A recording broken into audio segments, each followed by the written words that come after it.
In classrooms aglow, young minds ignite. AI whispers wisdom through the night. From distant halls to global streams, knowledge surges fueling tech dreams. Blockchain bridges, learnings to gold. Web3 unlocks stories untold.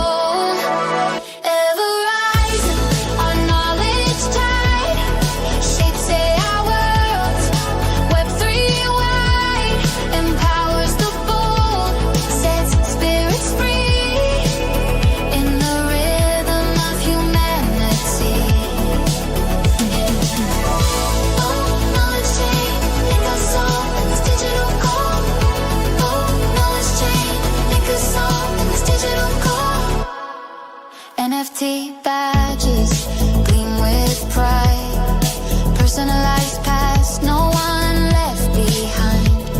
We call for ethics life, equity in the fight.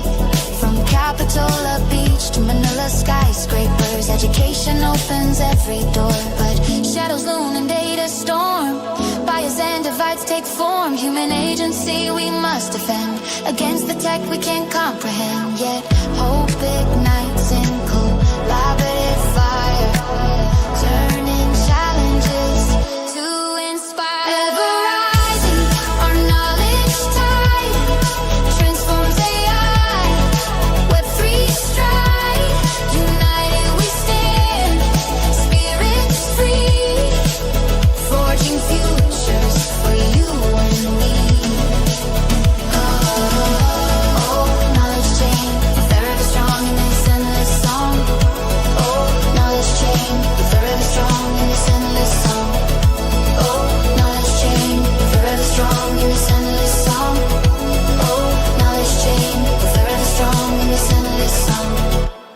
We sat in rows, the books were closed, the code was owned by a chosen few. A static page, a gilded cage, we only read the world they drew.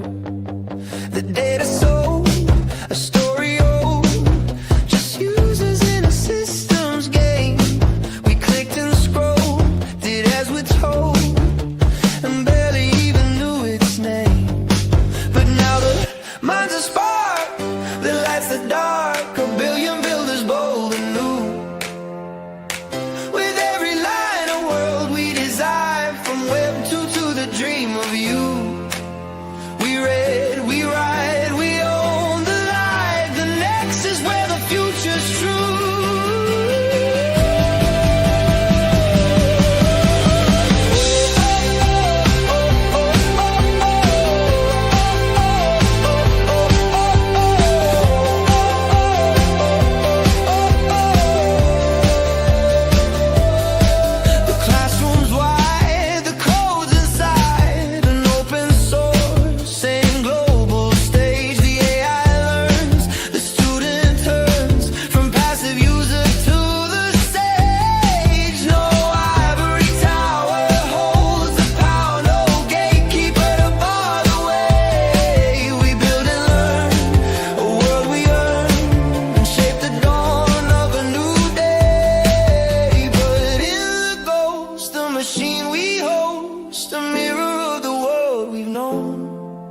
We must be wise, see with clear eyes, to reap the seeds that we have sown.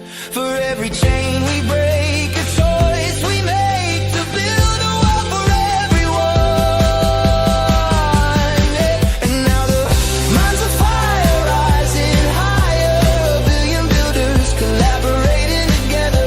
With every line of world we design, a dream we're finally breaking through. We read, we write, we own the light. The next is where the future's true.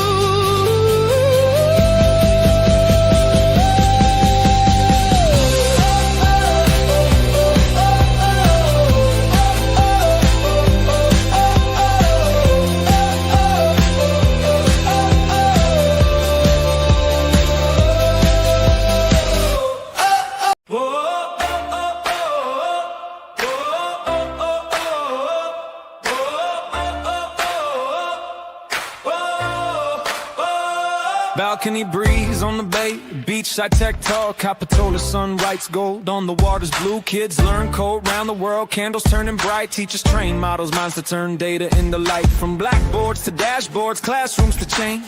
Knowledge is the key that unlocks all domains. When we understand the system, we don't fear the unknown. We steward every signal like a seed we've sown. Teach a model to model love, yeah. Let every block remember. Proof of wisdom over work. Hearts ignite the ledger. When learners lead, the ledgers learn. When seekers speak, AIs listen. Rights become light, truth takes flight. Welcome to Proof of Wisdom. Open wallets, open notebooks, open source in our hands. Mothers, mentors, makers, building decentralized plans. Regulators hitting classes, villagers on video calls. From Colombo to California, literacy lifts us all. If trust is a bridge, then knowledge lays the beam. So we cross the gap together with transparent dreams. Give every kid a compass, every coder a star. And watch the future form from the people we are. Rise up, red up, coastline, singing time. Link up, level up, wisdom on the line. Breathe in, tune in, bias we unlearn. Hands on, keys on, better models turn. From clickbait to cadence, from noise and division. We fine tune our culture with human precision. Teach the model to model love. Let every block remember. Proof of wisdom over work. Hearts ignite the ledger. From our beachside to the world tonight. We have risen. Learners lead, ledgers learn, bites become light. Truth takes flight. Welcome to Proof of Wisdom. Education is the alpha. Love is the protocol.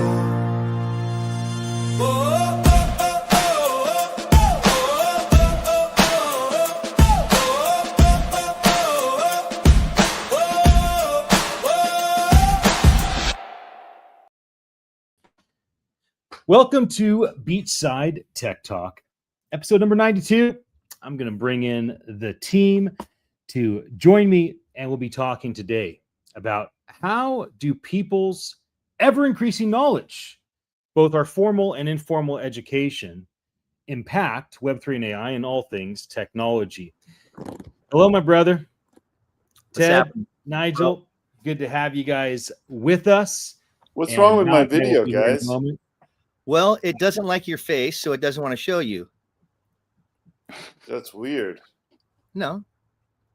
Now, you could have said, Ted, I would never tell you it doesn't like your face and doesn't want to show you. That's what I meant. I'm just reading what AI caught back to me, dude. I just put it in. Why is Ted not able to see? Why am I not able to see his I don't face? like his face. That's it. Just said. I'm not trying to be rude, but yeah, too big for the screen. That's really weird. Well, I guess come back in. Exactly. Nigel, where are you at? I see a black screen, but I know that's not your face. Are you there? Nigel has the lights off. What do you mean I have the lights off? You're like, We don't see you, bro. We don't see your You're- video. you're We're just you imagining how glorious you're looking. That's not and it's good. not- so let me ask you: do you guys see yourself in the screen I see myself, and I see me. I see me on the screen with the rest of you. I don't know why you're not seeing me. It's not like it's Remove say you you. didn't see me. Back. Oh, I thought you guys were trying to play a Tuesday Yeah, I'm taco back. on. I'm back in the saddle again. Yeah, that doesn't make a difference. Now I let's guess, ask Ed and why Nigel, my why face don't you is back. guys jump off and jump back in and see if it fixes it? Ted Wait, say, can't "I'm you back, see me I'm now? back, I'm back." Yeah, it does make a difference. Why It's do like, I have to stop jump talking, out? Ian. You I'm want me to go singing black right now. again? Stop talking, Ian. I am trying to sing a song. Ah, What the hell is going on here? Oh, that's weird. you've been duped. That's what they call you've been duped. So you can see my face now, right, Danny? I wish. That's what No. I was saying. I cannot see you, No, and I we cannot see either of you, and I'm I not can't sure. see- I'm guessing you guys should just bounce and come back. Can you and see see me if that now? fixes- No. No. How about this? The moment I see you, you're going to hear something really good from me. Yeah, it's going to be amazing. The screech, the Wait till you sound. hear that. And then you'll know. Ah. Well, happy Tuesday. Happy Tuesday, sweet one. Happy Tuesday. Yeah, this is, I've been having some ball and chain baggage been dragging me along, and I think this is my year. I get to finally clip the link, and There you go. Yeah, I'm looking forward to it. 2026. Let's go. Let's go, baby. You know, There We he can see is. Ted. We can't see Nigel yet. There he is. Yeah. Look Big at those gun. guns. Big You still gun. can't see me? No, we can see Ted. So we're halfway there. Unless you got an extra 10. Maybe try no, one they're more. figuring they're going backwards. They were hoping to see you and not me, and they got the opposite result. That is actually Completely redo the link, Nigel, instead of just joining again. Just try and get out and open a new page and redo. Killing me here. All right, hold on. Maybe I'll be turn back. on the lights in your room. That might help. Aha.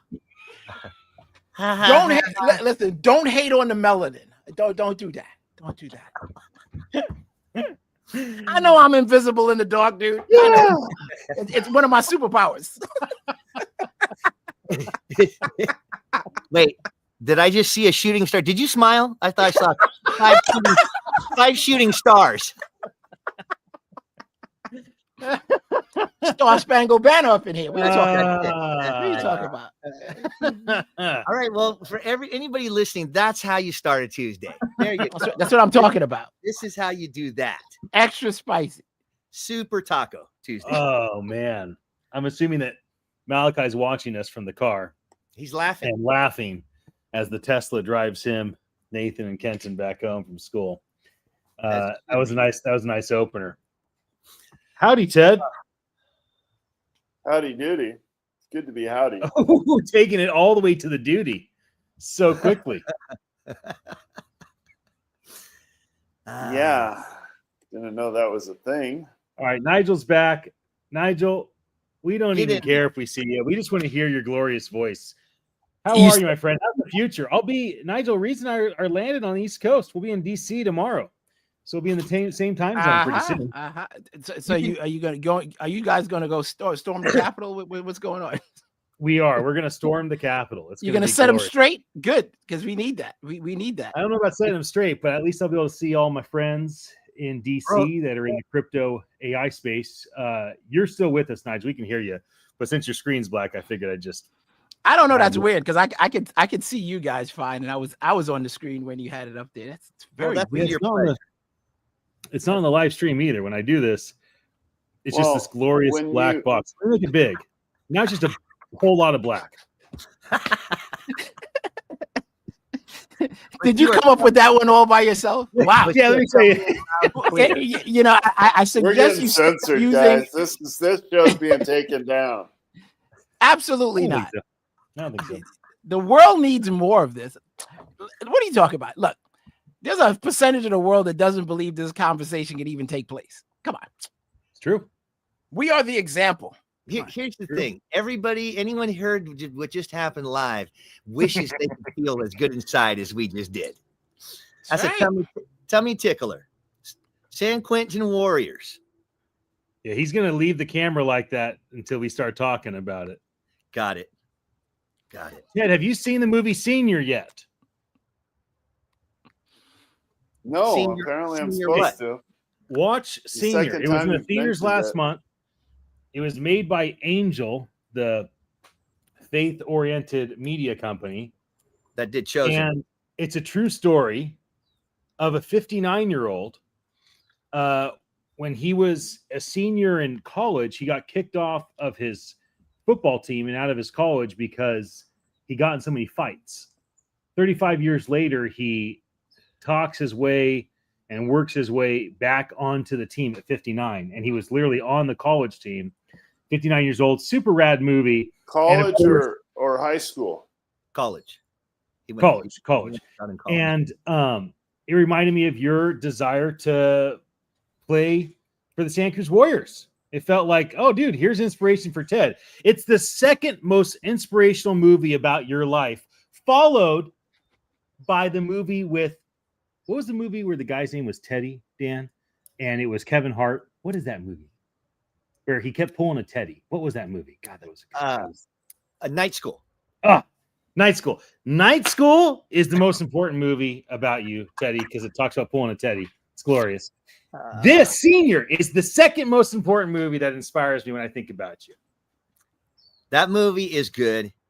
There's something about those based or true story movies that really get me, that make me love it so much, and I always wait for it. It's what? I agree. It's the very end when you see the real person.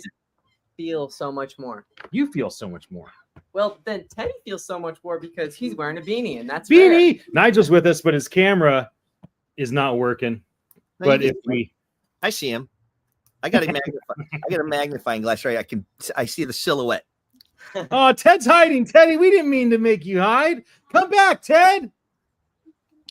Ted is imitating that dude from Fat Albert and the Cosby Kids. Hooba baba beeba baba. Much mouth. Much mouth. Right. Much mouth. Hi, son. Hello there. Come Boy, on, Fat Albert could run. He was fast. Good. Yeah, but that wasn't the piece that always got me. It was the fact that he was playing a radiator. Yeah, that was. If you understand how heavy a radiator is, that's no easy task. I mean, we talking Ronnie Coleman here. There's just no way you know. Yeah, and a radiator with a bell. And just like Senior, Fat Albert is based on a true story, also. Fat Albert. Oh man! All right. Well, today's topic is all about knowledge, formal and informal education. All right, I'm out of here. The thought I had on this conversation was, how is not just the five of us, but how is humans ever increasing knowledge? How is it impacting either the big general, impact of Web3 and AI, or at least our impact? I kept thinking over the last day, how is my informal knowledge that I'm like constantly learning, right? I spend hours every day learning.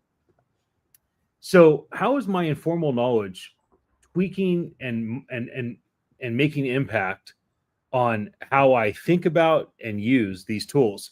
On that front of knowledge, X.AI, which is Grok. Oh yeah, dude, Grokopedia. Grokopedia is coming out.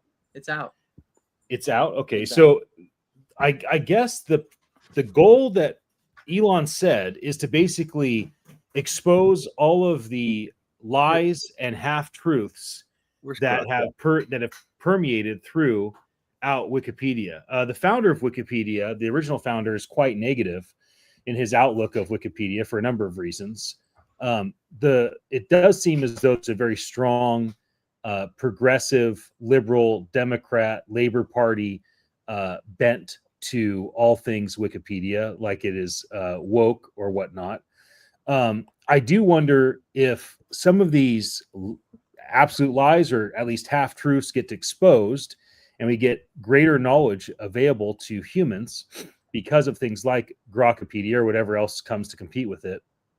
Will that make a difference in how we engage in things? You're in school. You went to school today. You go to school every day.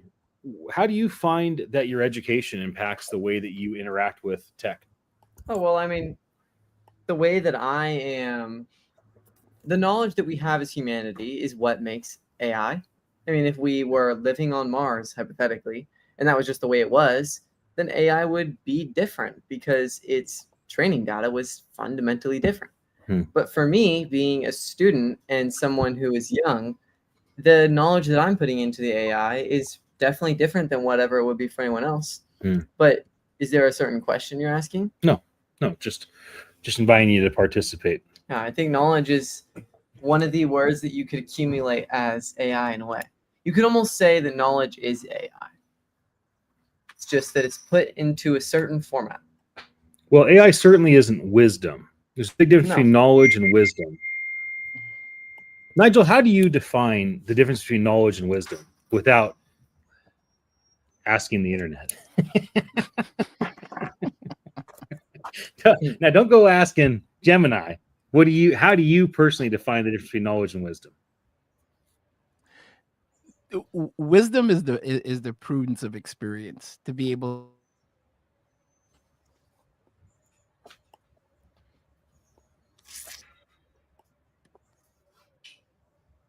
doesn't matter, like but I do feel that there's like some absolute like knowledge, like less so now, but growing, like there were things that you just understood to be the way that they are. Yeah. And your behavior would be the evidence of that. Like if I remember one time being on the subway in New York, and when it was packed, I'm talking about like, Asia packed, like where they packing people in, and people were having trouble getting off, and some people even missed their stop. And as packed as it was, I remember a time you heard a loud voice in the back, big dude, deep voice. And he said, getting off. And if you don't,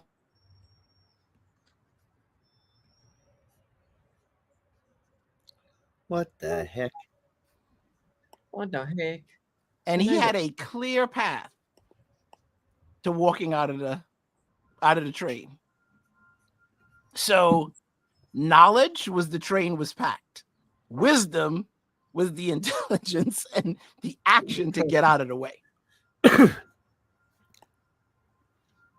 So that's what I see as the difference. I wish more of that would exist today, because I think that we pretend that problems are not solvable, and they're difficult and they're complicated, and people don't have the resources and the things that they need to do them. But the fact is, we're just not executing for whatever reason, and acknowledging that would be a good start.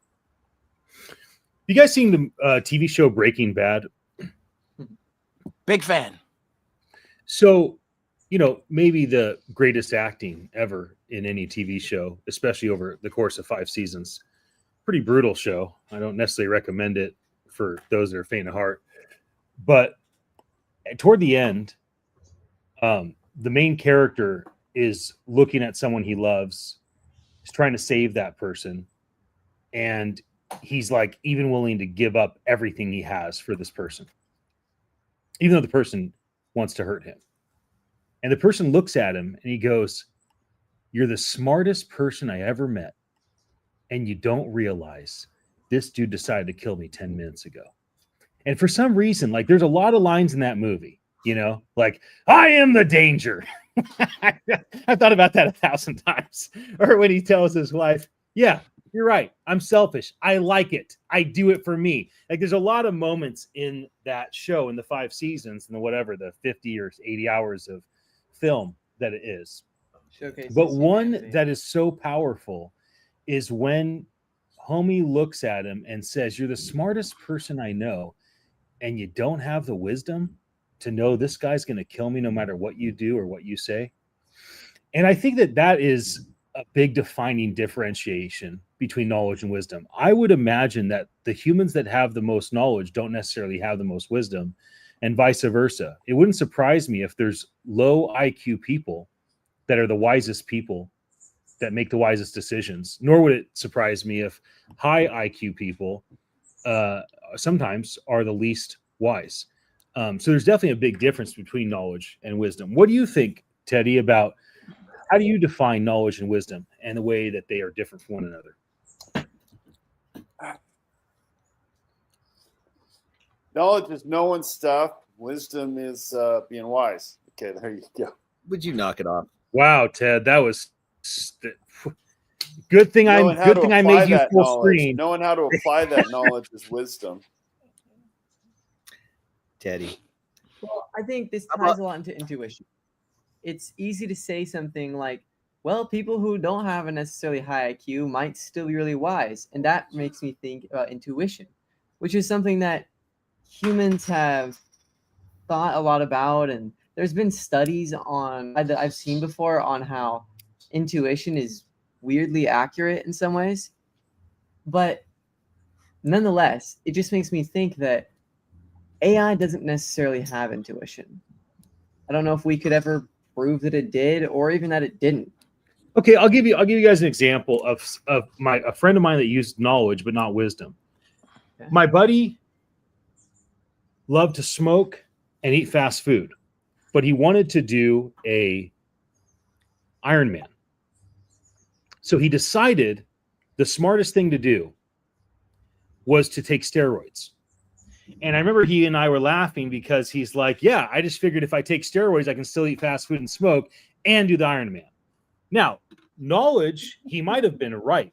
Like maybe the steroids did offset the negative impact of bad nutrition and smoking, but that's not wisdom. It's not wise to add steroids to your diet so you can keep eating fast food and smoking so you can do an Ironman. Wisdom would be, I'm going to no longer put that stuff in my body because I'm preparing myself for this incredible achievement and I feat. would put that in lack of wisdom and also stupidity because, you know, like Hey man, he steroids finished are bad for your Ironman. body. I'm not sure So if you're- I'm not sure that he was wrong. It just wasn't very wise. Well, I mean, well, I guess so you can do the Ironman and get through it, but okay, did he do the Ironman? Yeah, he finished it. Is he still eating fast food and smoking? I haven't talked to him for a long time. Probably. Yeah, okay, so that's a definitely example of foolishness, definitely. So, yep. Okay, so here's a really one that I've thought about my whole life, or at least ever since Sunday school, got this story in my head. Samson was told if you cut your hair, you lose your mystical supernatural strength. And Samson maybe was actually a small dude, like not a big bodybuilder, but like a small, lean guy from what we gather. Yet, Wait, how do you gather that? Wait, pause. How do you think that no, Samson... you fact check me. I'm not going to explain myself. So, Whoa, wait, no. I am fact checking you. I'm challenging you. Ted, the adults are talking. There you The go. adults are throwing asking out for fact. trouble. I'm asking for trouble. Unsubstantiated knowledge. Okay, just let it go.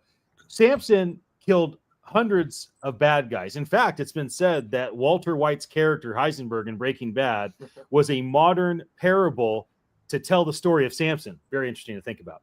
Samson killed hundreds of people. Like he would just rip people apart. And it was said to be supernatural strength. And he was told if you ever cut your hair, your strength goes away. Now, he had this girlfriend, Delilah. And she said, how do you have your strength? He goes, if I get bound by my hands in a certain kind of rope, I'll lose my strength. And he wakes up bound in those ropes with Delilah next to him, and all the guards are coming in. He kills all the guards, and he looks at Delilah like, you did the thing that was going to get my strength. And yet there she is pestering him, and you don't love me. You didn't tell me the truth. Like, and homie's so dumb, so unwise. He finally tells her, okay, well, if I cut my hair, I lose my strength. So what does she do? She cuts his hair, and then he gets his eyes gouged out and gets thrown into basically torment. Eventually, the story ends. You can read it for yourself. The point is this. That is not wise, right? It's not wise to tell people about your kryptonite. And if you tell people that your kryptonite is this little pop socket, not the water bottle, and they take your pop socket and try to hurt you with it, you wouldn't then go, oh, I'm just kidding. It was the water bottle. This is how you really hurt me. So that's another example of a wildly successful person, right? As a warrior, Samson was wildly successful. He won all of his fights. He became a hero to his people. He became the very tool of fear to his enemies. And yet he didn't have the wisdom to apply the knowledge that there was one thing that could happen that would take his strength away. So I do think a lot about this knowledge and wisdom thing. I do think that there's a lot to this. What do you think, Ted? I don't think Samson was scrawny. I do. You guys like to get in the nitty gritty. The rabbinical tradition shows him, he describes him as, obviously a strong guy, that his physique matches his, not, I mean, that he, didn't look like Malachi. He looked like someone who was strong. Yeah. Anyways, the point is wisdom. Wisdom versus knowledge. And then when it comes to knowledge, we turn to formalized education for knowledge. And of course, many of us now, informal education for knowledge. But nobody teaches us wisdom in school. Like, we don't learn wisdom reading news articles and blogs necessarily, unless it's about wisdom. We don't learn wisdom from our teachers necessarily, unless but it's not like part of the package. Education is not packaging up knowledge and wisdom and delivering us both knowledge in our education and wisdom in our education. I think that one of the big things that's caused a lot of problems and will cause a lot of problems moving forward with things like Web3, which totally radically changes finance, things like AI, which totally change our ability to get things done. I do think that the lack of wisdom is going to potentially be a big problem. I agree. And what do you guys think? Yeah, I would say that education seems to impart knowledge. Mentorship can impart wisdom, should impart wisdom. Coaching often imparts wisdom. To impart wisdom, it's the application of knowledge, knowing when to use it. It's more of a coaching context. You have to be doing something real world for it to mean anything. Can we teach AI wisdom? That's an interesting question. Okay, well then you have to define the difference between knowledge and wisdom. His AI obviously has boundless knowledge. Knowledge is a tool. Wisdom is knowing how to use it. Knowledge is a library. Wisdom is curating it. So apparently, at least Gemini, it does a pretty good job describing the difference between knowledge and wisdom. But again, it told it to me, so that shows that it doesn't have any discretion as to who it tells it to. So it only has knowledge of the difference between wisdom and knowledge. I think a lot of this depends on what we seek. And it starts at the most fundamental level. Some people don't believe they can learn from everything, even if it's not what to do. And if you're not open to it, it's not going to go anywhere. The information's not going to learn itself. And most of the time, like my mom would say, is more is caught than is taught. Yeah. So you look at somebody doing something, just like, think about if we were around somebody for a long time, you start imitating their behavior. Certain ones, it starts to become, the culture. Call it whatever you want, shorthand, or like you just get on and you have a way of interacting, and that's it. That's a form of learning. How many times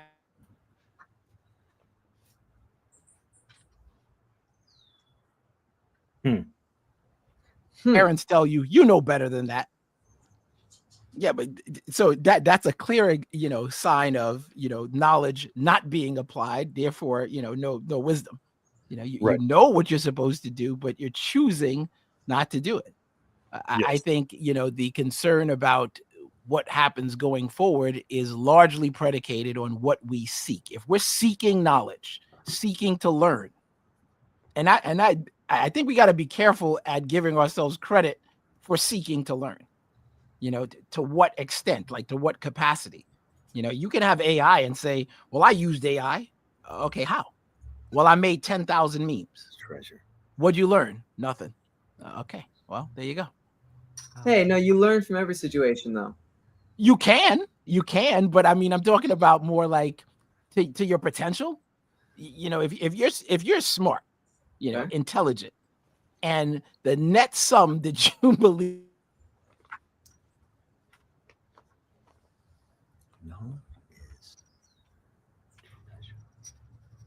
To me, unless you found something in memes that is going to change the world. That's possible too. But on its face, probably not so much. Probably not so much. How about on the job site, Dan? As you were a carpenter, a general contractor, superintendent, all the roles that you had in the trades, could you spot people you worked with, your peers, or the lead general contractor, or someone that worked for you? Could you spot guys on the job that had the knowledge of how to build compared to the wisdom of what to do and when to do it and how to do it? 100%. And do you feel like wisdom was, what was easier to teach an employee of yours? Knowledge over wisdom, telling them how to put the nails in the wood? Or did you find that you could actually teach people to think correctly, not just have the knowledge in their head? Okay, that's a lot. Yeah. Knowledge to me, if I'm like, think about it in my head, I'm thinking knowledge is like a treasure unfound.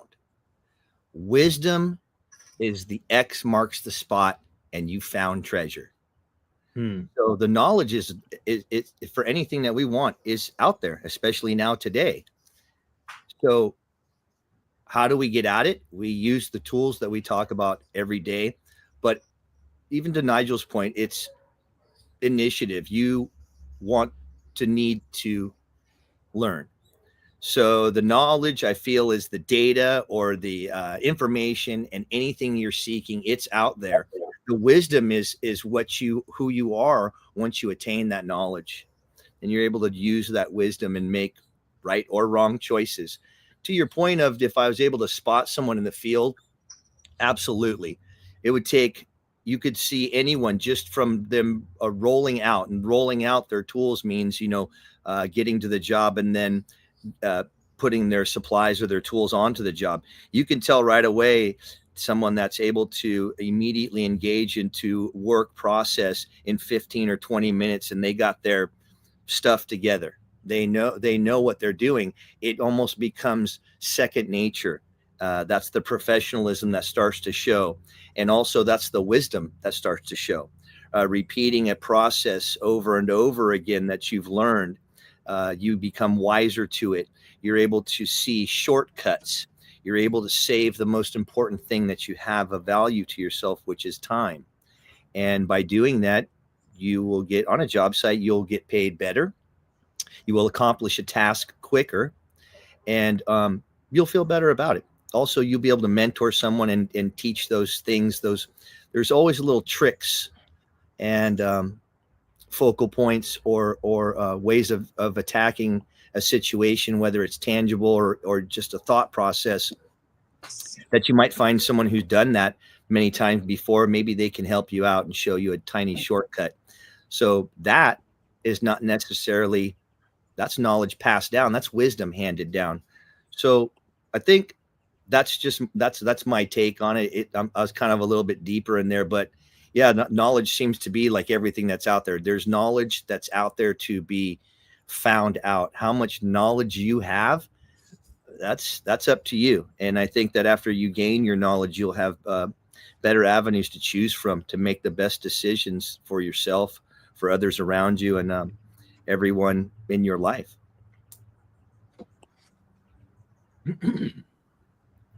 So yeah, that's a heavy topic. Maybe we need to pick puppy dogs and ice cream on a couple topics one day. That's why I started with songs. Because we go, or how about quantum knowledge? Let's talk about quantum knowledge. Let's do that. Let's dive right in. Although some of the times the songs, like this morning, I'm sitting here and the songs are playing. I'm like, I don't like these songs. I don't like this kind of music. What? Then what is knowledge? Is knowledge what you learn or have learned? And then your knowledge? Knowledge is what you believe to be true. But okay, are lies knowledge? Because then that would mean that's not what you believe to be true. But yes, then you know what to look at, what not to believe, what not to do, what not to focus on, what not to go avenue to go down. So it's like a lesson learned. I think, we make mistakes, and that is knowledge also, because if we're smart enough, if we remember enough, we hopefully will not repeat the mistakes, and we will repeat the goodness. That's the goal. Get away from those mistakes. We got a limited amount of time. Let's do it as best as we can for yourself and then for others too. Helping yourself first, I believe, is going to be key, so you can help others. By helping yourself, you learn how to help a person, being you, the most important person in your life. And if you learn how to help yourself, I think that you have a foundation that you can actually possibly lean into helping others. You know, that's an out of bounds thing. Gotta be good on yourself, and whatever you're talking about or whatever you're trying to help someone with, hopefully you've engaged that and done that. You know, you've experienced that, because otherwise, I guess maybe you're just talking from a story or something you read, but you never have experienced. I think that's also knowledge and wisdom, experience. Yeah. Well, experience builds knowledge and wisdom. Right. Maybe I said it differently, but yeah. What do you think, Nigel? We can't see you lean into your microphone, so I'm just going to call on you from time to time. I think lies can be considered knowledge. You know, like you think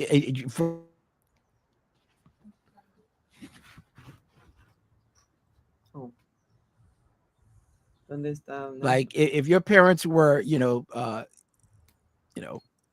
purist, don't ever lie to me or it's going to be consequences and repercussions, then you are aware that lying could have those said consequences and repercussions, but it hurt. Right. But but then again, if you're the gambling type, you might be like, I'm gonna get a beating anyway, so if I lie, I got a shot. I'll ask permission after. Or say my bad. Whatever. I think it depends also what profession you're in. If you're a con artist, lying is if you're a grifter, right. That's an essential tool. No doubt. Called sleight of hand. It's called sleight of hand. Where is the pea under what walnut shell? Yeah. That's right. You build. I like that. And then where's the line between? Go ahead. You said something, Danny, that made me think, with knowledge, like on a job site, or if anything you're learning, anything that's like an apprentice, you could tell people who are seeking knowledge and people who are actively not seeking knowledge. So let me give you an example that came to mind. Sometimes you go into these fast food restaurants and people are clearly not seeking knowledge. They don't want to be. I'm not trying to learn a damn thing. I hear nothing. If I could learn less, that's what I'm on. Pictures on the register, the change, nothing. I don't want to learn anything. But then you get someone like if you're being mentored by somebody, you're trying to grasp as much knowledge as possible. How do I do this? How do I do that? Am I doing this right? You're asking for the maximum. You're on, AI ultra think, maximum verbosity, that kind of thing. For sure. There's not enough can be said about mentorship at all from in any area. Doesn't matter, family, friends, someone you just a drive by, you don't know them, never met them, a slow drive by at a street light. Good face, good attitude. Those things are gonna get you your best response. You never know what pops out of a conversation. Jumping into the post office, running into someone who, it's fortuitous. God can be in the middle of that stuff, sending you people your way to do one or the other, either learn something from or give something to, or if you're fortunate enough, both share with each other. You give something I didn't know, and I give you. Now here we go. Now we off on that's the. Now we two-wheeling. Two-wheeling. Yeah. Motorcycle. Give me the guns again, Ted. Give me the guns. I have a related question. No, Ted, we want to see biceps, bro. He so desperately wanted to be asked a second time. Cannons. Oh, gee whiz, there's no way to win now. You just did. You won big time. Where does that put me? Only the true Messiah would deny his messiahship. Well, what choice does that give me? Okay, I am the Messiah. He is the Messiah. And third time's the charm. Come back. That's from The Life of Brian, if you haven't seen it. I haven't seen The Life of Pi is a great movie. Any chance you get, son. Life of Pi versus The Life of Brian. Very similar. Oh man. Everybody had what Say hi, son. Say hi to all So the people. hi son. we're talking about wisdom You can come say versus knowledge. hi. Say hi. Okay, go play. I know this is the subject, but I can't stay on topic. So I have knowledge, but not wisdom. keep telling yourself that. Yeah. Yeah. A topic to discuss with the five of us is the first jump on the trampoline. We'll see where we bounce. Well, Go ahead. something I've been thinking a lot about is, the definition of truth, like truth and fiction. People often think that fiction is not true. But I think fiction can tell more truth than, fiction's a genre, and you can either use fiction to tell truth or you can tell fiction to tell lies. I mean, look at all the sci-fi things. Many of the different sci-fi stories, although they tend to lean towards being dystopic, some of them, they had ideas in them that ended up happening, where Yeah. along the lines of that happened. And also, fiction doesn't necessarily have to be inherently untrue. It just means that it's more mystical sometimes, or more ambiguous, or something that isn't necessarily true in the moment. But it doesn't mean Maybe it's not even, mystical or ambiguous. Maybe it's, like I have a friend of mine who's a marriage counselor. He does a really, really, Chuck Starnes. He's an amazing marriage counselor. And he writes a whole lot of stories, and he makes up fictional characters to write his stories about. He bases it upon his experience, but he wants to protect, you're anonymous. He doesn't want to tell their stories. So he mixes and matches them and makes up fictional stories, and he's using it. I mean, he's very good at imparting deep truth through that, and the stories make it far more relatable than just the principles. You learn more if you hear a story and you see how it plays out. So he's making up fictional stories, but using them to tell truth. And then if you think about it, so that's one angle. Other people use fictional stories and they're telling lies, and some people phase those stories as true stories,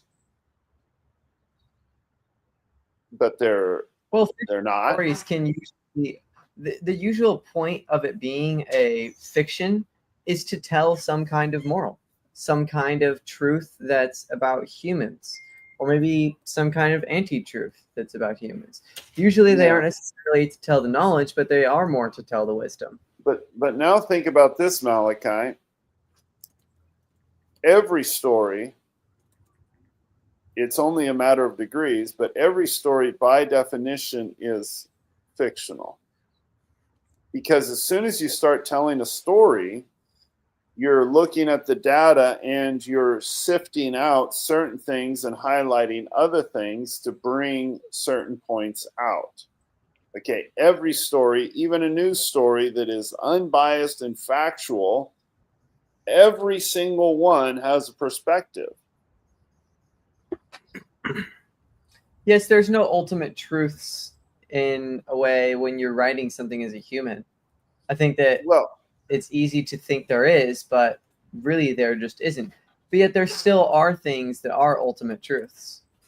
Exactly. There is still truth. And we need to learn how to be truth tellers. And one of the things that I'm trying to grow, even at age 55, or maybe especially at age 55, is to walk in the truth. And obviously this is a deep, Christian biblical value. I would say it's the best practice too. You walk in lies, you're not going to get that far. But also, like, okay, here's another angle for it. That new movie or is it a TV series? Anyways, I've been seeing short clips of the fictional or the Hollywood account of Steve Jobs' life. And here you have a guy who is, has both strengths and weaknesses. I really, really loved his biography. And I thought it set a new standard for transparency. And he intentionally hired the author and moved himself out of the process because he wanted both his good side and his bad side to shown so that people can make their own decision. But here you have a guy who has a gift. He's a visionary, and he's able to inspire people to see things they had never seen before. He's able to show the world things they had never thought of. He's able to inspire his team, challenge his team, and motivate them to meet deadlines and accomplish things that were defined as impossible. So he's telling things that, in some ways aren't true, but they become true because he tells them. And, it's impossible to meet this deadline, and he sets an impossible deadline, and then they don't meet it, but maybe they break, maybe it's a 3-month process, and he tells them we're going to do it in 3 weeks. They don't accomplish it in 3 weeks, but they accomplish it in 4 weeks. It's things like that. But also, extremely high bar. Yeah, he sets the bar very high, but he also, there's a borderline, and there's areas where it went toxic, and he, lived in this fantasy world and hurt people. Now, part of his character journey was growing in self-awareness of that and becoming a greater leader. But how do I, particularly us and our team? This is very, very relevant to our team at Attention Live. We're futurists, we're forward-looking, we're trying to create the impossible, we're looking at the attention economy. And to a certain extent, it's true for every entrepreneur. But how do we also walk in the truth?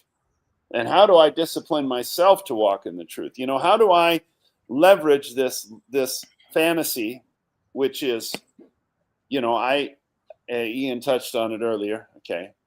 I'm the senior, I'm on this quest to be the oldest guy ever to earn a tryout with the Santa Cruz G League Warriors and to not embarrass myself. At 55, and, I'm not Michael Jordan in this, I was not the most dominant player ever when I was in my prime. I was like right on the, I never tried out for the G League. I was right at that level, though. I played at guys at that level. I played professionally in Europe, but I never made it to the NBA. So this is a lie. It's fantasy. Well, I wouldn't say it's a lie. It's fantasy, but I am trying to leverage that because it makes me feel a certain way. It puts me in a mentality. And then I accomplish things that I wouldn't accomplish otherwise, and I leverage that for discipline. So how do we walk in the truth? So in one hand, I'm leveraging this fictional story that I believe can become a reality, and part of me understands it's not realistic, but I want to believe, and I choose to believe, and I convince myself to believe because that means I try out harder and I work harder and I train harder, and I'm going to go and train really hard this afternoon. And then, I go into prison, and, the proof is in the pudding. I'm able to play against these guys half my age, and I still run with them, and it's fun and I have a blast. But how do you simultaneously do that and also, walk in the truth? So some ways this is allowing me to confront my own shortcomings and my weaknesses and not make excuses and, strip myself of all the reasons why let my guard down and start not eat the way I should, not be as disciplined as I should. So I'm leveraging a fiction to walk in truth. Pause for comment. No longer want to be only guy on the screen. That's hilarious that you say it. That's so funny. So documentaries. Wait, hold on. Documentaries. Hey, hold on. Dan was going to jump in and say Okay. something. I'm good. Let's see what I have to say. How, walking in the light. I want to stay on topic. How do we walk in the light? How do we stop lying to ourselves? Acknowledgement. Ooh, I like Because that. what happens is, I don't think the mere fact that you acknowledged this is probably a fantasy. It's probably not that acknowledgement. You can push as hard as you want. Like if that's going to help you push, great. You've acknowledged it. Like when you have people who are extremely passionate of one particular thing, one side or the other, it's polarizing.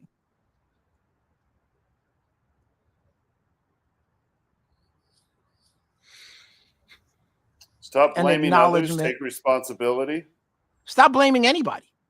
Like when you're perfect, then you could start blaming. Mm-hmm. That's the signal to start blaming when you're perfect. Well, when once you've done but nothing you're wrong.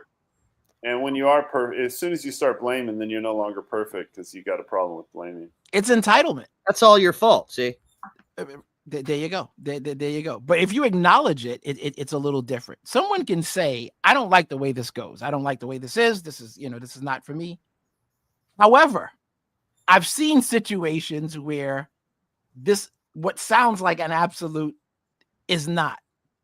That's very different than when you have people who've gone completely off the rails and say things, this is impossible. It's not.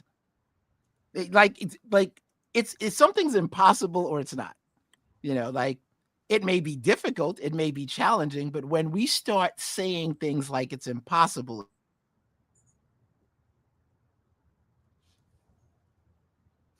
Many people have the perspective that nothing's impossible. yeah, but even some of that is delusional. Well, how about this? Maybe not impossible, but highly unlikely. I imagine someone can jump off like a 5-story roof and live. Stranger things have happened. I don't recommend it. It's just that kind of thing. Like, I think there is one of the challenges I feel like humans are experiencing now more than ever is not recognizing that things can happen, good or bad. No label, just not recognizing it can happen. Because when it does, it's like you seem surprised. I seldom, if ever, get surprised. I'm like, wow, that's not good. But surprised? Nope, not surprised. Because stranger things have happened. We're capable of a lot of things.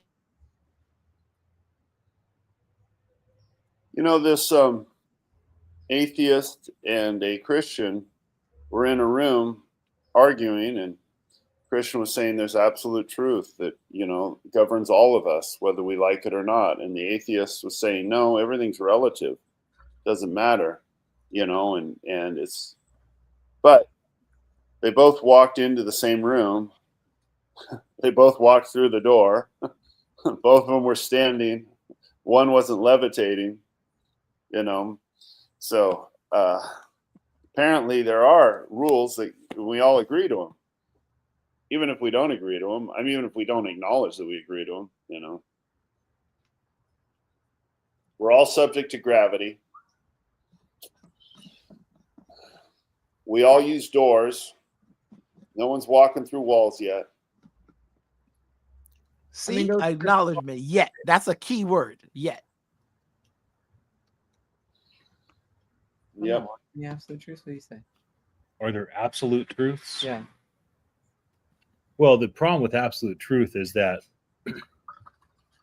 even people that share the same faith have, for the most part, a lot of their absolute truth is modified based on the culture they grew up in. Mm-hmm. So you could have a Catholic in Africa, a Catholic father, priest in Africa, one in South America, one in North America, one in Europe. And most likely those 4 humans, even though they're all part of the Catholic Church and they're all fathers in the Catholic Church, most likely those 4 humans would have a different list of absolute truths. You can get one person in a room. Yeah, then you'd have to kind of a Protestant evangelical tradition. One person might be able to agree with himself.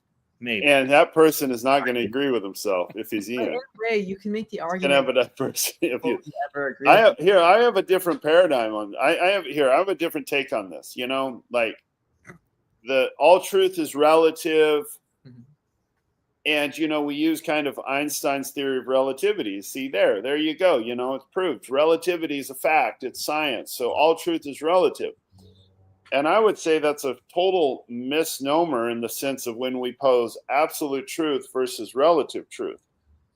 And using metaphorically Einstein's theory of relativity, Einstein's theory of relativity does not mean there's no absolute truth. In fact, it's a discovery and articulation of natural laws. And all he did was saying that everything is relative to your frame of reference.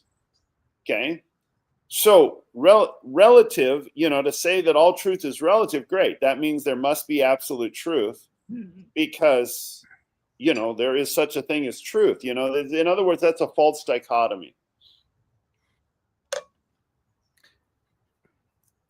But you're and sure. Like the point of when I'm saying that the atheist or whoever is arguing that there's no absolute truth, he walked into the room. He breathed the same air as you. He walked through the door. He drove in a car or took an Uber or took a bike, to get there. We're all living in the same world that's governed by the same laws, even if we ignore them. But someone could say that's not true, that he didn't breathe the same air because they both were in a different place and there were different atoms that they breathed. And that's getting into the minor details, but still it shows that there's always going to be someone that doesn't agree. Who's going to say that? I mean, sure. Yeah, like there is a theory like, you never step into the same river twice because it's running water, okay? But, and then you say, well, do you even step into the same river once? Because it's running water. It's all moving. It's all static. Everything's changing and everything's moving. But then again, you're just really talking about language and how you describe things. The point is still made. We're still speaking English. We're both on StreamYard. We're on the same StreamYard. If we weren't, we wouldn't be having this discussion. So during our conversation, I did ask the AI tools a few things. Most importantly, about Samson, if he was small or not. For those that were listening to our conversation. I asked the same thing too. And you found out I was right. No, I found out you were. No, that's the Protestants who think that. They're not the original readers of the scriptures. Lies. So it sent me on a journey asking some questions about knowledge and wisdom, because I was interested in, like, what if somebody believes something that's not true? Is that knowledge? And so the AI tools defined it as there's 3 things. There's knowledge, which is the truth that's known. There's belief, which are things you believe that are not true. And then there's wisdom, which is the ability to apply that knowledge. So that's how it defined it. I then asked the AI tools if they had knowledge and wisdom or only knowledge. And all of them said they only had knowledge and no wisdom because they had no lived experience, which I thought was a reasonable response. That's what Teddy said earlier, too. Yes.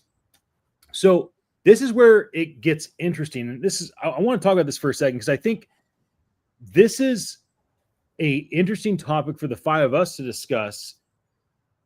I asked the AI tools if there was an impossible miracle.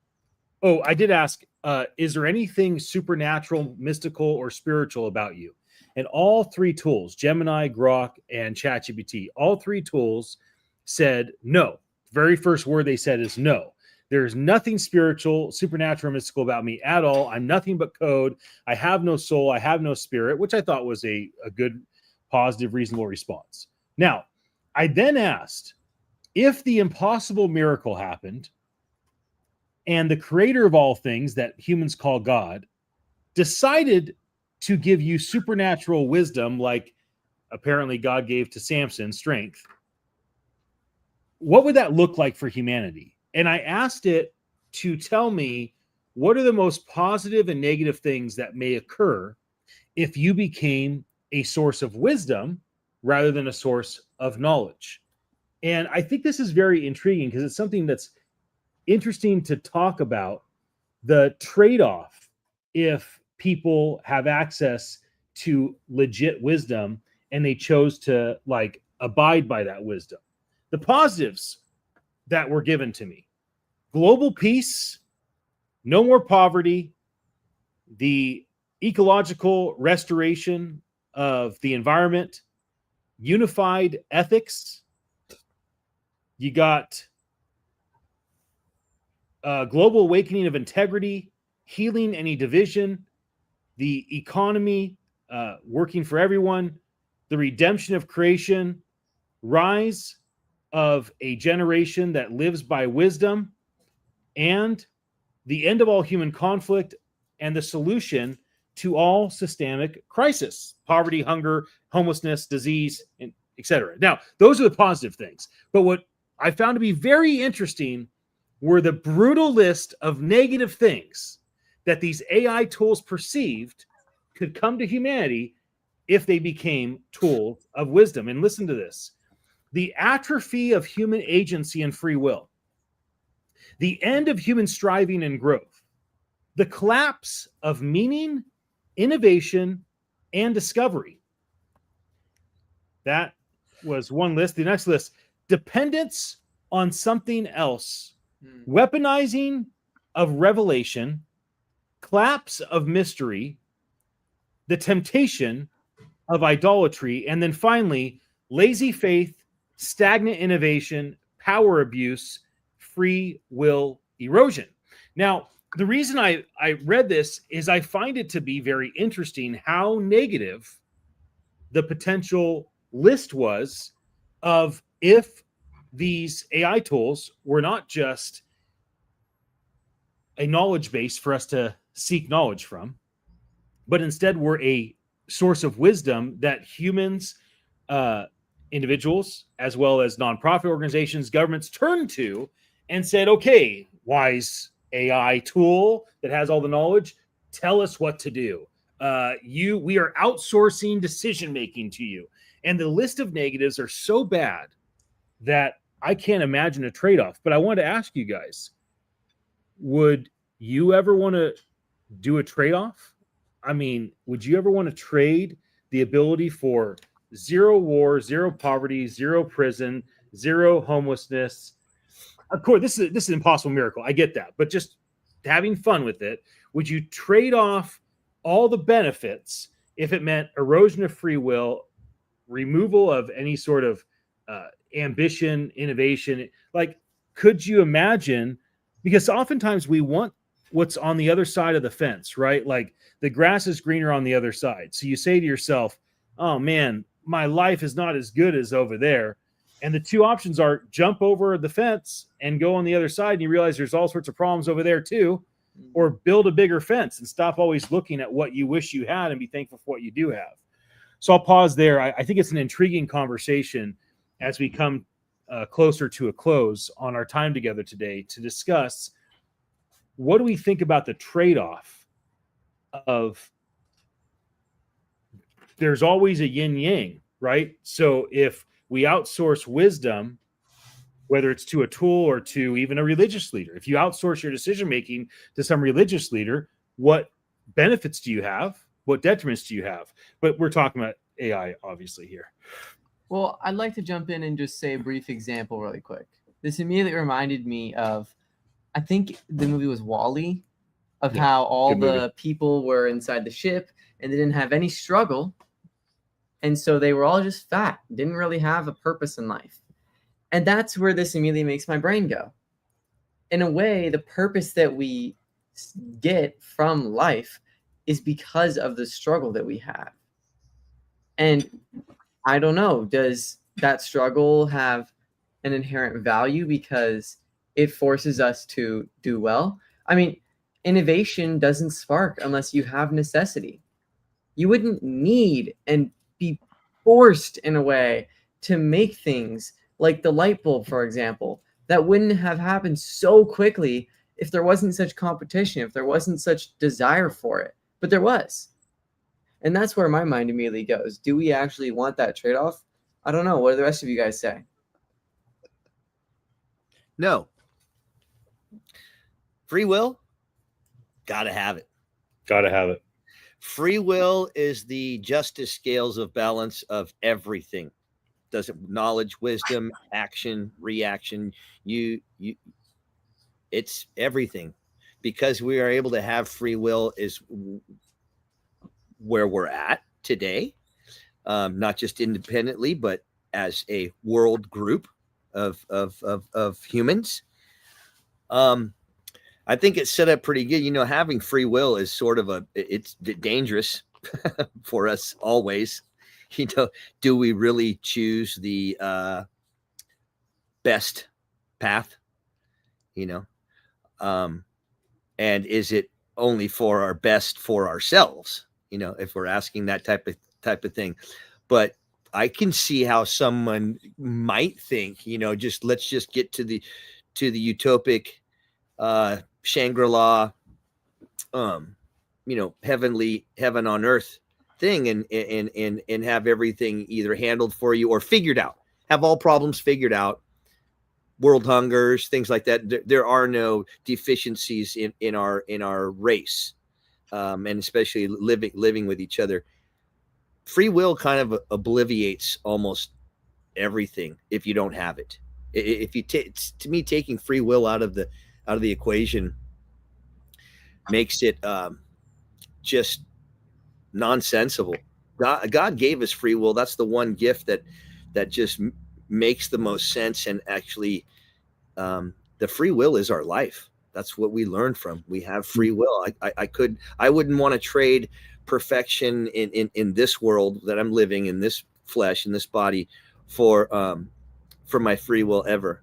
I also know that for me and us as a group, there's an ultimate eternity that's just waiting for us. So there's a great treasure of wisdom that we will not be able to acquire here in this particular thing I'm inside of right now until I am able to leave it.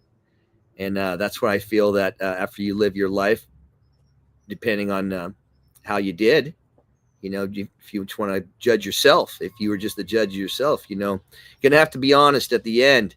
And are you worthy or not? Did you gain wisdom? Did you learn? Did you have knowledge? Were you able to partake and dispense what you've learned? Did you hoard it for yourself? You mean you didn't share what you learned with anybody? Not even your own children? Your own?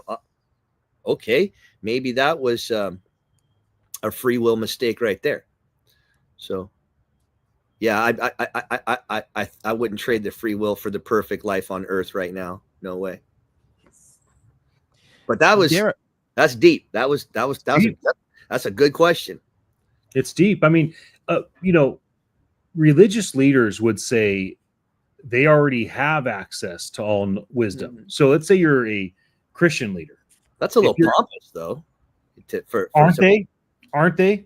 So if you are a Christian leader and you believe that you have the truth and everything, and oftentimes Christian leaders will take what Jesus said, "I'm the way, the truth, and the life," and they will use that as a tool saying, "Look, Jesus said He's the way, the truth, and the life.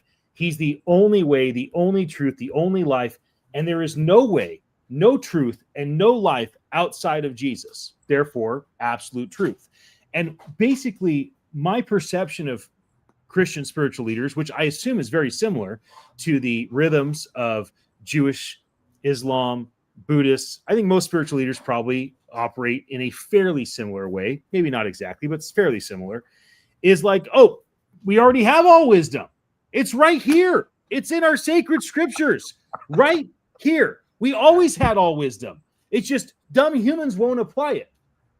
So then it comes down to, even if one of these large language models became mystically, miraculously a bearer of wisdom, All knowing. it wouldn't matter, would it?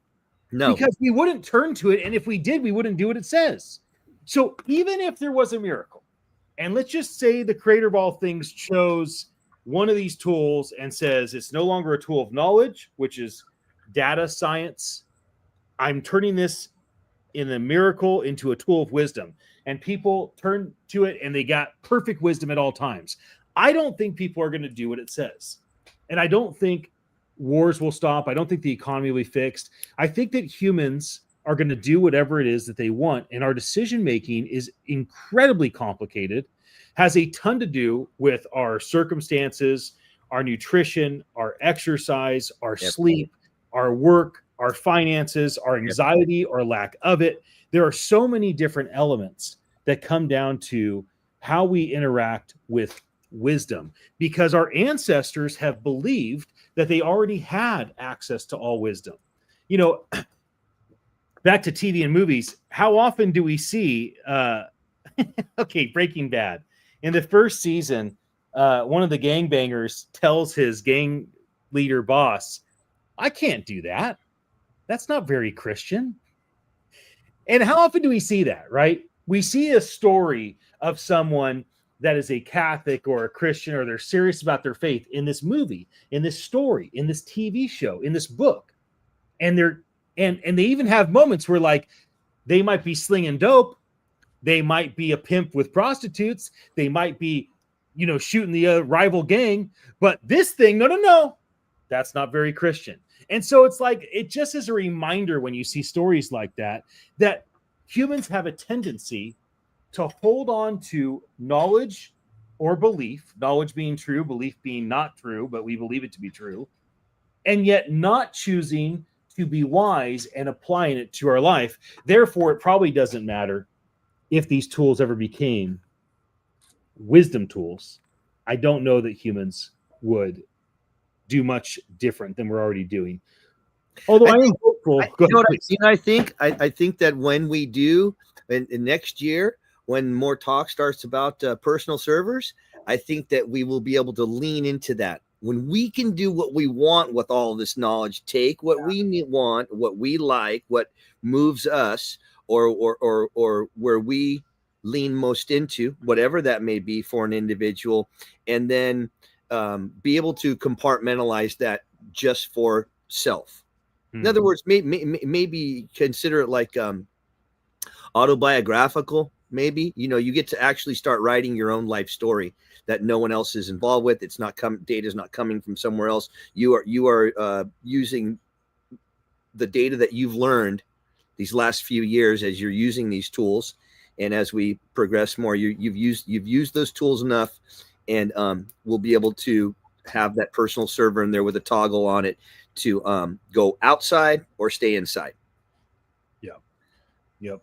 That's when the wisdom will really start kicking in, and we can actually use that super personally. We don't have to rely on whatever's out there. You know, it's trillions of terabytes of whatever's there, and then leaning on an independent, you know, data set or data point to hopefully get where we're at through a query. Right. Yeah. Does that go too far into live your own truth though? Because no, we can toggle. You can. So everything we have now, we get to keep all of that, and then you start building your own, and then in injecting whatever from the open source that's out in the world. You get to pull in whatever you want into your box. Nothing leaves your box ever unless you want to have it leave, and your box is completely secure. Nothing comes in, nothing goes out without your say so. So it'll always be hybrid, but we get to have our own lockbox of information of what moves us, where we feel most energetic, where what we want, our beliefs, our systems, what we feel is knowledge individually. as an individual, what I think is knowledge may not be what someone else thinks is knowledge. I'm a tradesman. Let me just take it tangible in the trade world. If you're not a tradesman, you probably aren't going to be, interested in the tools I'm taught or whatever the case may be. But I kind of digressed a little bit, but it was just for subject matter. Yep. I think it still goes back to seeking, because you think about it this way. People work for companies a lot of people work for companies and, may have dreams of opening their own business or being an entrepreneur, but that's a different life and it comes with responsibility. So when you start to think about something that seems more decent. Yeah. Yep. Like that. Ted, Exactly. you have a interested someone is, right? Intense thought right Sorry, there. Nigel, we lost you 10 seconds ago. That's why we start talking again. I think that when you are super interested in something, you're gonna pursue it, but you don't always know what that you gotta really want it. Because if you want to open a business and you start realizing I gotta have insurance, I gotta have licensing, I gotta have all these other, it starts, all that talk about yeah, man, they taking all my data, like, oh, okay. It looks very different. Oh, those corporations, the corporate overlords. Yeah, you got to pay your own benefits. You got like, okay. It looks different. And decentralized is amazing, right? Until they say, here, you're now responsible for everything. Right. You're right. We were terrible, for the way we treated you, but all better now. Because you're now the one that's responsible. So we release our responsibility because you're right. We did such a bad job. Okay, you got us. Yeah. Well, and it starts early. Like we were talking about this earlier. Like you think about this phenomenon as years have gone by, where I think that kids believe they're at peer status with their parents. Hilarious. And growing up, it became, my grandfather used to say this, not that I know firsthand, my mom told me. He used to tell my mom, you have 3 choices: do, die, or run away. Real simple. I'll do. Like no AI required for you to sort that out. No Grok, no super heavy, nothing. Do, die, or run away. Yeah, you want to be grown? You want to be grown? Get out. We'll see how grown you are, because you were talking extra spicy a minute ago about how I'm the man and I'm the woman and I can do anything. Okay, go pay some rent. Oh, you're cold. I see. You got no shoes.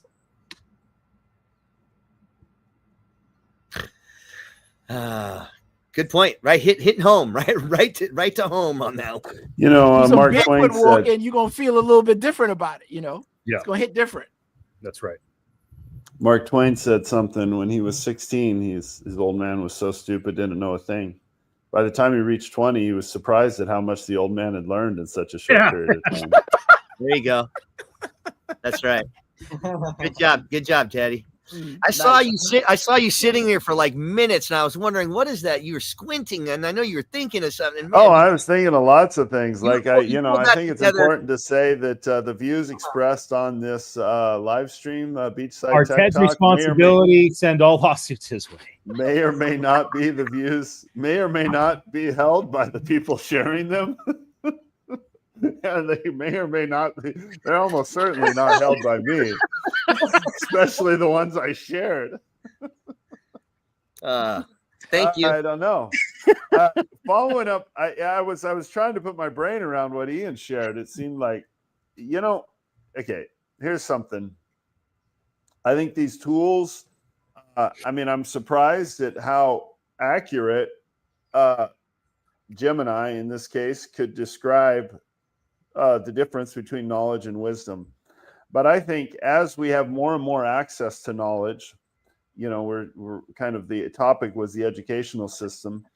We have an opportunity to shift our paradigms. Like before, we had to teach. This was the industrial age. We had to teach, and we had to teach a skill and a repeatable skill. And that was, then you went to a factory or, to a company or whatever. That was the old generation. And more now, that's completely changed. and we have tools right now. This gives me access to far more knowledge than any expert, and I have it right at my fingertips. And for educators, they can now shift to become mentors. And so rather than saying that even if God gave us miraculously a source of all wisdom, we wouldn't use it, I would like to reframe that and say, we now have the opportunity of what's becoming closer and closer, a source of an incredible amount of knowledge, and more knowledge is being gained. And we have tools that, if we have the wisdom, to also verify that knowledge, equally that we have tools to fake it and lie better, but we have tools. And so now the onus is upon us, leaders and human beings, to hold ourselves accountable, and then as leaders to inspire others, to lead others, to press into wisdom. And that's the new frontier. I mean, it's always been a frontier. But now we have an opportunity, like we have more of an opportunity than we've had before. Love it. How long do I have to be quiet before he puts the other 3 people up? No, we're grouping up. Are we? How much time we got left today? No, we're gonna end now. So we're gonna wrap. We're wrapping. Definitely one of our more intriguing conversations. I think Teddy's guns made it even better. We definitely shared a lot of laughs, which is wonderful. Your hat seemed to swell. All that wisdom you dumped. Oh on yeah.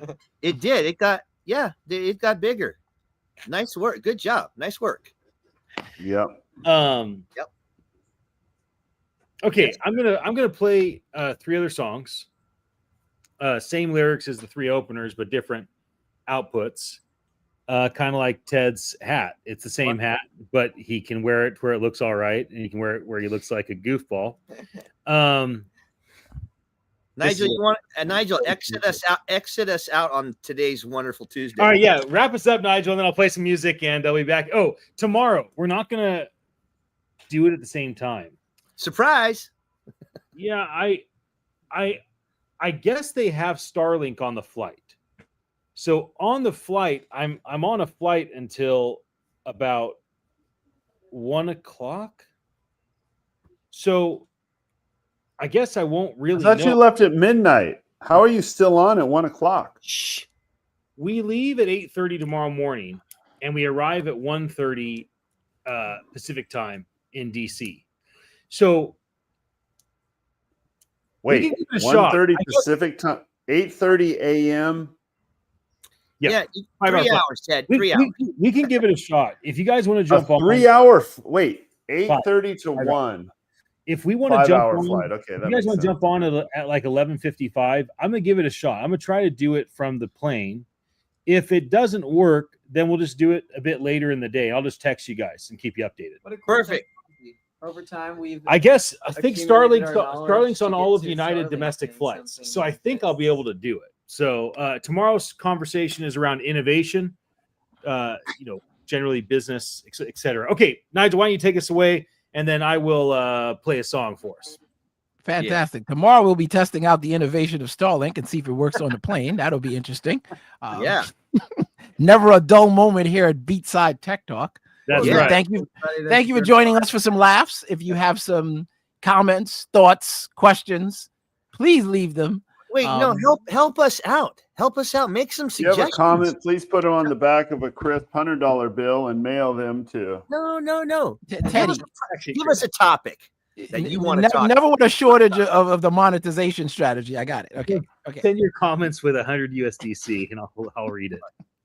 Or just put your secret phrase right inside. Make the comments extra spicy because it'll be entertaining. Yeah. Right.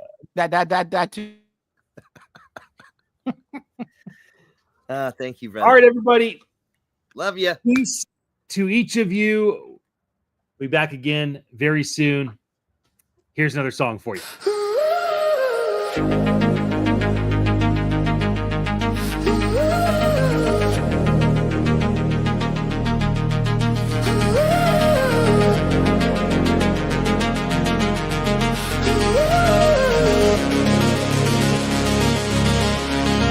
Classrooms aglow, young minds ignite. whispers wisdom through the night.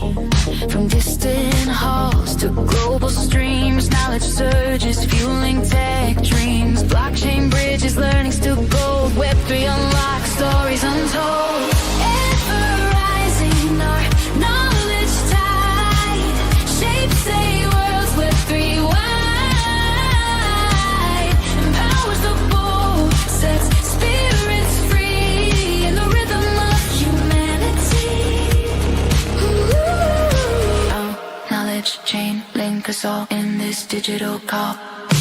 NFT badges gleam with pride. Personalized paths, no one left behind. We call for ethics, light, equity in the fight. From Capitola Beach to Manila skyscrapers.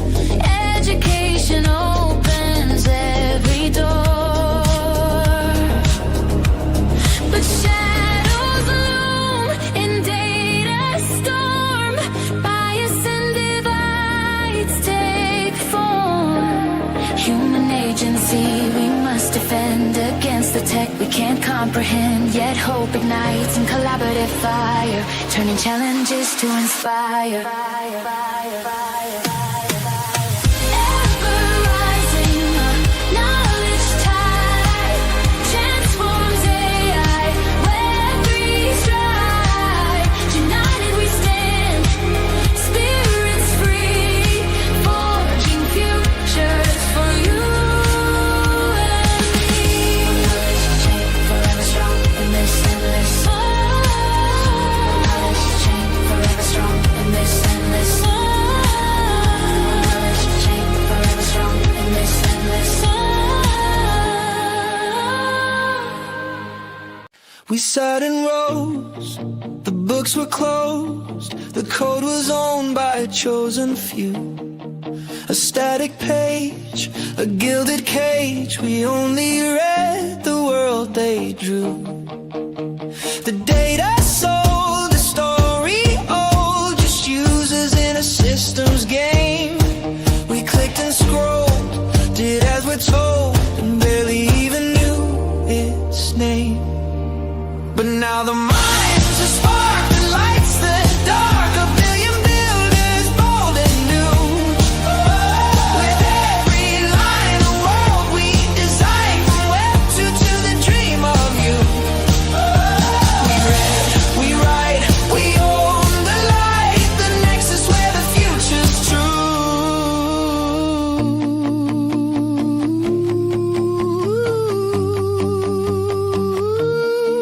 The classroom's wide, the code's inside, an open source and global stage. The AI learns, the student turns from passive user to the sage. No ivory tower holds the power, no gatekeeper to bar the way. We build and learn, a world we earn, and shape the dawn of a new day.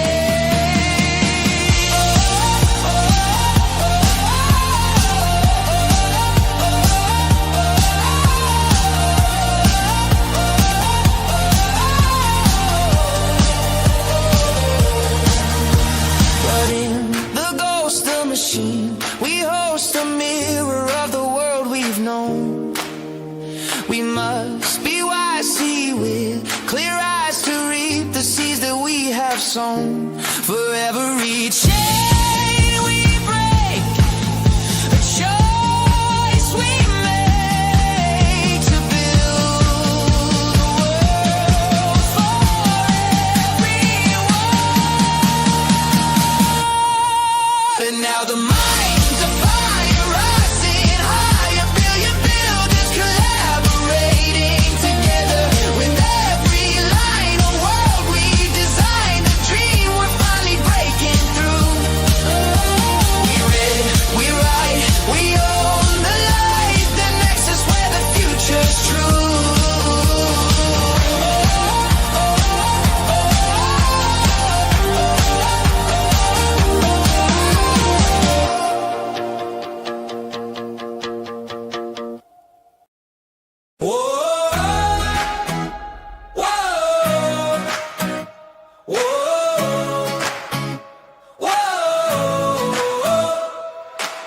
Balcony breeze on the bay, beachside tech talk, capital of sun. Rides gold on the water's blue. Kids learn code round the world. Candles turning bright. Teachers train models, minds that turn data into light. From blackboards to dashboards, classrooms to change. Knowledge is the key that unlocks all domains. When we understand the system, we don't fear the unknown. We steward every signal like a seed we've sown. Teach the model to model love. Let every block remember. Proof of wisdom over work. Hearts ignite the ledger. When learners live, the ledgers learn. When seekers speak, AIs listen. Bites become light, truth takes flight. Welcome, proof of wisdom.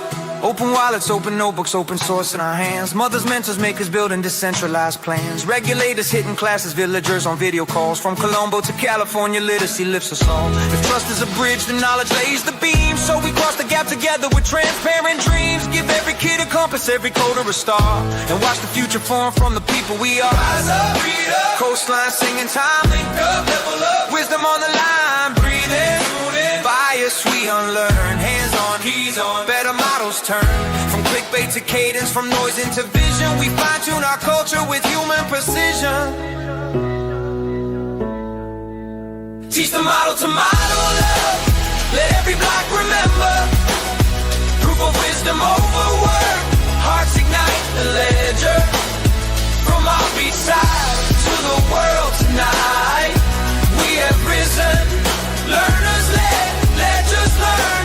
Minds become light. Oh, truth takes flight. Oh, welcome to a proof of wisdom. Truth takes flight. Oh, yeah. Welcome to proof of wisdom. Teach the model to model love. Let every block remember. Proof of wisdom over work. Hearts ignite the ledger. From our beachside to the world tonight. We have risen. Learners led, ledgers learn. Minds become light. Education is the alpha. Love is the protocol.